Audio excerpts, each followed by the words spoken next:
Hello students, आजकल हम पढ़ रहे हैं 10th साइंस का फिजिक्स का पोर्शन लाइट। हमने पिछले वीडियो लेक्चर में कुछ प्रतिबिंब आपको दिखाए थे कि कैसे कॉन्वेक्स मिरर द्वारा आपके प्रतिबिंब बनते हैं।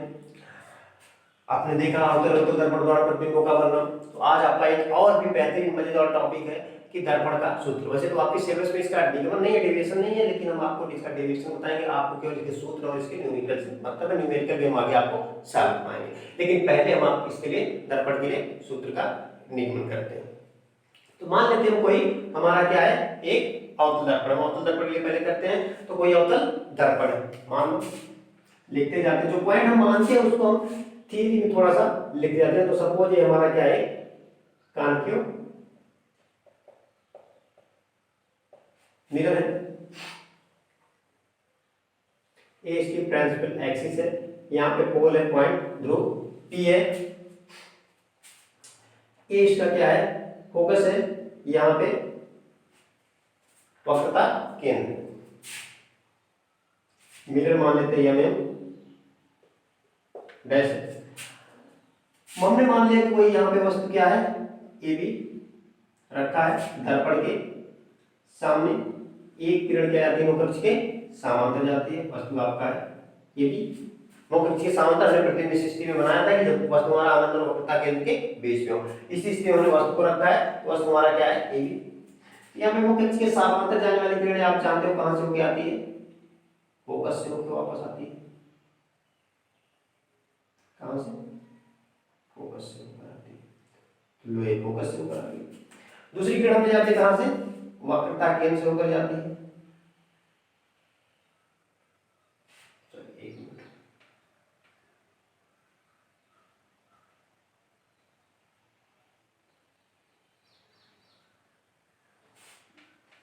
ले जाते हैं वक्रता केंद्र से। यहाँ पे कहीं मान लेते हैं मिरर को जाके टच करेगा।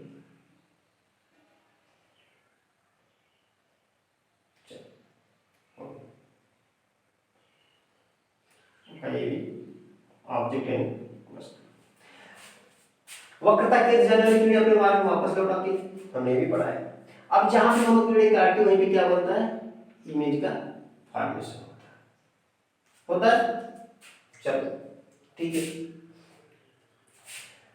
इसको हम यहां से परपेंडिकुलर लंब हटा देते हैं, क्या यम समझ में आया? चलो हमारा चित्र बन गया। अब आगे देखते हैं। तो इस चित्र में अगर हम देखें तो हमने कंडीशंस पढ़े हैं समरूप त्रिभुज के कि अगर किसी भी समकोणीय का अगर किसी भी त्रिभुज के दो प्रॉपर्टी एक दूसरे से मैच करते हैं तो हम उसे कह सकते हैं समकोण त्रिभुज कह सकते हैं। तो यहाँ पे देखते हैं एक कोण इस कोण के बराबर, दो कोण शीर्षक योग है पढ़ा हमने। दूसरा ए एंगल इस एंगल के बराबर, दोनों क्या है 90 अंश है। तो दो प्रॉपर्टी अगर मैच करते हैं तो त्रिभुज हमारे क्या हो जाते हैं, समरूप हो जाते हैं। इसी तरह से इस त्रिभुज की बात करें, ये कोण इक्वल है, यहाँ पे 90 डिग्री, यहाँ पे 90 डिग्री। तो ये भी दोनों त्रिभुज क्या बनेंगे, समकोणीय क्या समरूप त्रिभुज हो जाएंगे। इतना समझ में आया? हाँ चलो आगे समझो, आगे चलते हैं। तो समकोण त्रिभुज की कंडीशन भी क्या होती है कि समकोण जो समकोणीय त्रिभुज या समरूप त्रिभुज की कंडीशन होती है कि अगर दो त्रिभुज आपस में समरूप या समकोणिक है तो उनकी दो भुजाओं के, दोनों भुजाओं यानी लंब और आधार की हम बात करें तो यहाँ पे दोनों भुजाओं का अनुपात अगले त्रिभुज की दोनों भुजाओं के अनुपात के बराबर होता है। या हम कह सकते हैं कि इसका लंब इसके लंब का अनुपात और इसके आधार का अनुपात आपस में इक्वल होता है। ठीक है, यहीं से हमारी कहानी स्टार्ट होती है। चलो यहाँ पे प्रूफ में देखते हैं, या पहले थोड़ा सा रचना कर लेते जो हमने किया है। यम बिंदु, यम से एक लंब यमन डाल, इतना हमारा यहाँ रचना कर लेते हैं। ठीक, चलो उपपत्ति में देखते हैं। मैंने बताया जब समरूप होगा तो कंडीशन सीधे लगाते हैं, ज्यादा लिखने की जरूरत नहीं है। तो हम लिखेंगे त्रिभुज ए बी सी और यहाँ पर मान लेते हैं हम आई डैश आई, इमेज बनता है, और आई डैश सी में ए बी अपान में आई डैश, दोनों के लंब का अनुपात, दोनों के आधार के अनुपात, यानी ए सी बाई आई सी समरूप त्रिभुज है। एक क्वेश्चन फर्स्ट कर दिया। सो इसी प्रकार therefore triangle I dash F and triangle M N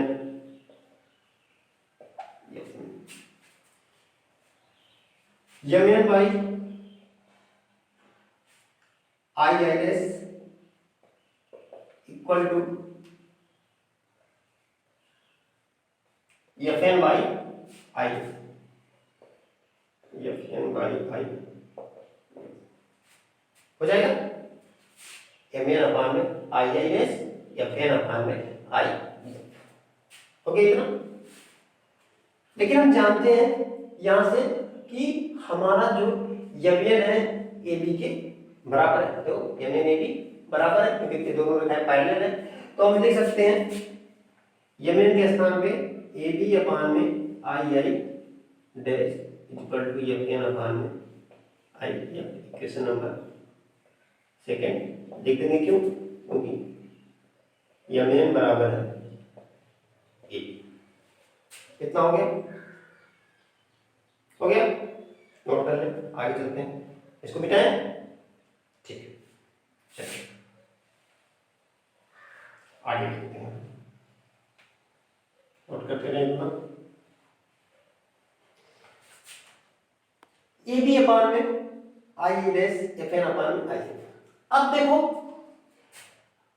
यहां से अगर हम मानते हैं दर्पण हमारा कुछ इस तरह से होता है, कुछ और भी सीधा होता है, या मान लेते हैं दर्पण द्वारा छोटा होता है, या इसी कंडीशन में मान लेते तो ये रेखा जो होगी, अगर मान लो और भी दर्पण हमारा क्या हो कर्व और भी कम होता है, ये हमारा जो एम एन रेखा कहां पे जाएगा? पी के पास, यानी जो बिंदु हमारा यहाँ है पी के पास जाए। तो वैसे भी हम जानते हैं कि इस दूरी की अपेक्षा में दूरी, इस पूरी दूरी की अपेक्षा में दूरी क्या है? बहुत ही नेग्लिजिबल है। तो मान लेते हैं इनको पी के पास मान लेते हैं, ठीक है। लिखेंगे क्योंकि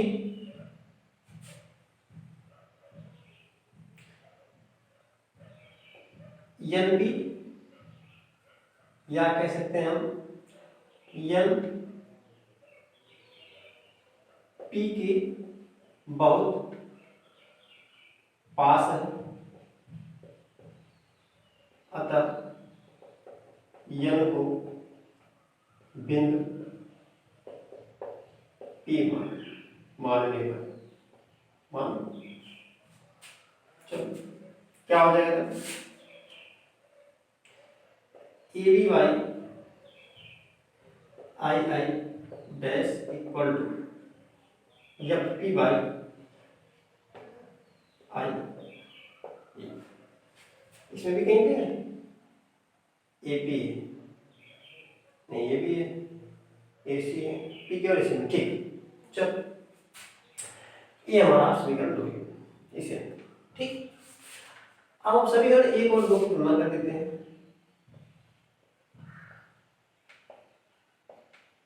तो ए बी अपान में आई डैश या ए बी अपान में आई डैश यहां से कैंसिल आउट, क्या फाइंड आउट हो जाएगा? देखो A C by I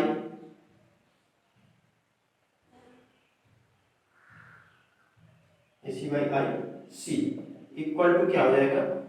F P by आई।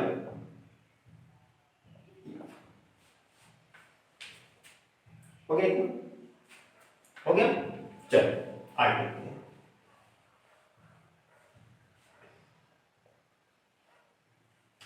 अब यहाँ पे देखो, हमें जो भी दूरियां लेनी है इसके अकॉर्डिंग लेनी है, और हमें पता है कि दर्पण के बाएं तरफ की जो दूरियां होती नहीं होती, तो जहां पे बाएं तरफ की जो दूरियां होती है हमेशा क्या होती है, ऋणात्मक होती है। दाईं तरफ की इधर की जो दूरियां होती है धनात्मक होती है। जैसे हम इसकी तरह की दूरियां ऋणात्मक है, गाते टाइम में टेंथ में, सॉरी इसके पहले टाइम में पढ़ चुके हैं। तो और दूसरी चीज, हम यहां से क्या है, ये बिंदु ये यहाँ पे ऑब्जेक्ट है, ऑब्जेक्ट से मिरर के बीच की दूरी को u से रिप्रेजेंट करते हैं। याद रखना कि वस्तु से दर्पण के बीच की दूरी को u से रिप्रेजेंट करते हैं, और इमेज यानी प्रतिबिंब से दर्पण के बीच की दूरी, ध्रुव के बीच की दूरी को v से रिप्रेजेंट करते हैं। तीसरी चीज, c से यहां के बीच की दूरी को हम क्या कहते हैं, रेडियस ऑफ कर्वेचर यानी वक्रता केंद्र कहते हैं, p के बीच की दूरी। तो यहां से यहां तक की दूरी हमारी क्या होगी, r होगी, और f से p के बीच की दूरी को हम किससे रिप्रेजेंट करते हैं, f यानी हमारी फोकल दूरी, हम पढ़ चुके हैं। ठीक, उससे पहले हमें जो भी दूरी है, देखो AC हमें दूरी पता है, पता नहीं पता, तो हमें AC के टर्म को यहां से हटाना है, हमें इन्हीं के टर्म में पूरे इस इक्वेशन को लाना है, जो दूरी हमें पता नहीं उसको हमें यहां से रिप्लेस करना पड़ेगा। चलो देखते हैं, अगर हमें AC पता करना है, हमें AC का वैल्यू नहीं पता है, लेकिन हमें पता है AP का वैल्यू। AP का वैल्यू कितना है, U है। AP का वैल्यू कितना है, U है। दूसरी चीज, हमें PC की वैल्यू पता है, कितना है, R। तो अगर हम इस AP में से PC घटा देंगे तो हमारा इतना वैल्यू पता हो जाएगा, 10 में से 8 घटा देंगे तो हमें मिल जाएगा। तो वही कंडीशन यहाँ पे कि 10 में से हम 8 घटाएंगे, यानी AP में से PC घटा देंगे, तो AC के स्थान में कर देंगे AP माइनस PC। ठीक, क्यों, क्योंकि बता कि पैरामीटर हमारे आ जाए। अच्छा, अगला स्टेप देखते हैं, क्या है, IC दूरी हमें पता है, ये दूरी पता नहीं, लेकिन हमें PC दूरी पता है, IP दूरी, PC क्या है, R है, IP क्या है, V है। तो अगर हम PC में से घटा देंगे IP तो हमें IC पता चल जाएगा। चलो भी कर लेते हैं, क्या करेंगे, PC माइनस IP क्या हो, हाँ IP, ठीक, गुड। अब FP पता है हमें, हाँ ये तो हमें पता है, FP क्या होती है, फोकस दूरी होती है। तो FP के स्थान पर क्या रखेंगे, FP रहेंगे। चलो अगला टर्म देखते हैं, I लेते हैं। अब आगे दूरी हमें पता है, ये भी नहीं पता है जी, तो क्या करेंगे, अब यहां से क्या करेंगे, अब देखो इस पूरी दूरी में से हम इस दूरी को घटा देंगे, यानी IP में से IP दूरी में पता है, FP घटा देंगे और IF आ जाए। तो रुके क्यों, जो ही कर दो इसको, तो क्या आ जाएगा, IP माइनस P या FP। चलो हो गया जी, बस कुछ नहीं है, बस वैल्यू कर दो और कैलकुलेशन कर दो, कुछ नहीं है, बस खत्म है। चलो AP का मान क्या है, माइनस U, मैंने बताया बाइनरी दूरी है तो माइनस, ठीक, माइनस PC क्या है, माइनस का R, PC। चलो अपन क्या बचा, PC क्या है, फिर माइनस R, माइनस IP क्या है, माइनस का P, इक्वल टू FP क्या है, माइनस की फोकस दूरी F है, IP क्या है, IP भी है माइनस का, ठीक, माइनस FP क्या है, ये भी माइनस है फोकस दूरी। चलो भाई, अब इसका जरूरत खत्म है, इसको हटा दो यहाँ से, चालू कर लो, आ गया आपका फार्मूला आ जाएगा। चलो माइनस, इसको ब्रैकेट खोलेंगे तो माइनस प्लस का माइनस, यानी minus U plus R by minus R plus B equal to minus F by minus B plus F। सही लिख रहे हैं जी, सही लिख रहे हैं, ठीक है, चलो सही लिख रहे हैं। अब हम जानते हैं, हमने पढ़ा है कि जो R हमारा होता है ये 2F के बराबर होता है, यानी जो वक्रता केंद्र होता है, वक्रता त्रिज्या होती है फोकस दूरी की डबल होती है, तो R की जगह हम 2F लिखते हैं, तो minus U plus 2F by minus 2f plus B minus F by minus B plus F लिख देंगे क्योंकि आर इक्वल टू 2 एफ। चलो सॉल्व करना, मल्टीप्लाई कर दें, क्या होता है माइनस माइनस का plus U B, minus plus का माइनस 2f बी, एफ से करते हैं तो प्लस माइनस का minus U F plus plus का प्लस 2f, इसको हो जाए।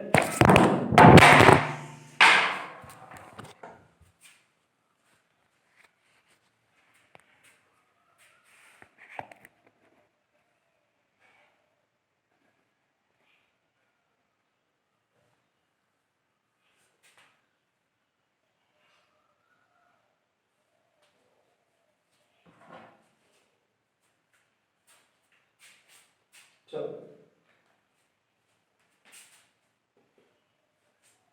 क्या करते हैं अगले स्टेप में इसका मल्टीप्लाई करें, माइनस माइनस का प्लस 2f स्क्वायर, इधर एफ बी माइनस प्लस का माइनस एफ बी, हो गया जी, हो गया। अब देखो कुछ कटता है जी, कटता है, काट दो, क्या बचा यू वी को उधर ले जाओ तो यू वी, माइनस वाले उधर ले जाओ तो माइनस हो जाएगा 2f बी, तो 2f बी, ऐसे पहले एक माइनस एफ बी और क्या जाएगा यूएफ उधर जाएगा तो प्लस का यू, हो गया। एफ बी में से 2f बी में से एफ बी घट जाएगा तो U B equal to F B plus U. दोनों पक्षों में हम यू वी एफ से भाग दे दो तो क्या हो जाएगा U B by U B F equal to F V by U B F plus F U by U B F. देखो यू बी कट गया, एफ बी कट गया, एफ यू कट गया, क्या बचा 1 upon F equal to 1 upon U plus 1 upon, यही क्या दर्पण के लिए सूत्र है, F equal to 1 upon U plus 1 upon V, जहां देख देंगे एफ फोकस दूरी, यू दर्पण से वस्तु की दूरी, वी दर्पण से प्रतिबिंब की दूरी, नोट कर लें, नोट कर लें। इस तरह से वीडियो लेक्चर में बात करेंगे आगे, इसको नोट कर लें और अपना नोट्स खुद का बनाते रहें, ठीक है। और आपसे एक रिक्वेस्ट है, चैनल को सब्सक्राइब करें ताकि अगर वीडियो आपको ना पता चले, चैनल सब्सक्राइब करेंगे तो आपको वीडियो पता चल जाएगा। इस तरह से देख रहे हैं, तब तक के लिए वीडियो को फिर ले आएंगे इसी तरह से एक नया टॉपिक, तब तक के लिए धन्यवाद।